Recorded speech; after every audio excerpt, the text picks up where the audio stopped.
ప్రతి అక్షరం ప్రజల పక్షం. HR9 న్యూస్ టీవీకి స్వాగతం, సుస్వాగతం. పరిపాలన ఎట్లుంది?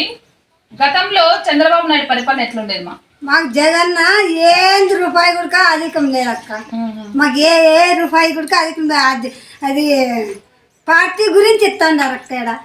అంతే, మాకేం అది ఏదన్నా వచ్చేది కూడా పిక్కుంటారంటే ఏంది వచ్చింది? ఏది వచ్చిందే మాకు? ఏంది రైతు పింఛన్ ఏంది లేదు. 18,000 లెక్క.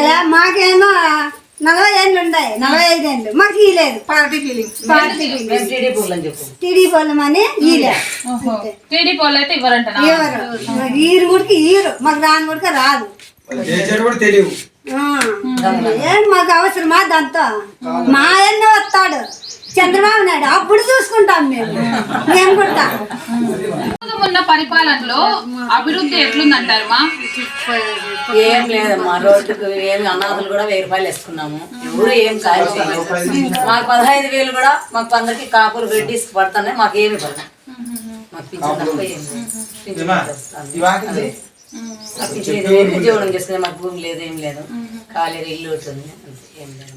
అంటే ఇక్కడ అభివృద్ధి మా నీరు గాని, కరెంటు గాని, రోడ్లు గాని. వేరే వాళ్ళు బోర్లు ఎవరిని ఆడుతుంటే అడిగి కట్టుకొని తాగేస్తుంది. మాకు నీళ్ళు అయితే లేదు, నీళ్లు లేవు, బ్యాలు లేవు ఈ ఊర్లో. మీరు ఇట్లా మా గ్రామ పరిస్థితి ఇలా ఉందని ఎమ్మెల్యే గారికి, సర్పంచ్ వినిపించుకున్నారా? ఎమ్మెల్యే వస్తాడు, ఇటుకి ఎమ్మెల్యే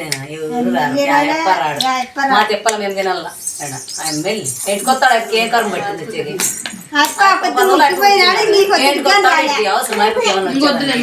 ఏం అవసరాలు లేవు. మా సార్ మేము పడుకుంటున్నాం పొలంలో మూల కొంపలకి. ఏం బస్సులు రావు, పాడు రావు. నిండు మనుషులు హాస్పిటల్ కలపాలన్నా కష్టమే. బాలింతలు పొద్దుగా వాళ్ళన్నా ఆటోలు కూడా లేదు ఇంట్లో, అన్నీ కష్టమే. చూస్తున్నాం కదా పరిస్థితి. ప్రభుత్వం జనాల్ని ఆదుకోవాల్సిన ప్రభుత్వమే జనాలకి పార్టీ, నీవు తెలుగుదేశం పార్టీ, నువ్వు జనసేన పార్టీ అని పార్టీ పరంగా వాళ్ళకి రావాల్సిన సదుపాయాలు కానీ, పథకాలు కానీ ఇవ్వడం లేదంటూ వారు ఆవేదన చెందుతున్నారు. మాకు రోడ్డుకి మేమే డబ్బులు వేసుకొని మేము రోడ్లు వేయించుకున్నాం అంటున్నారు.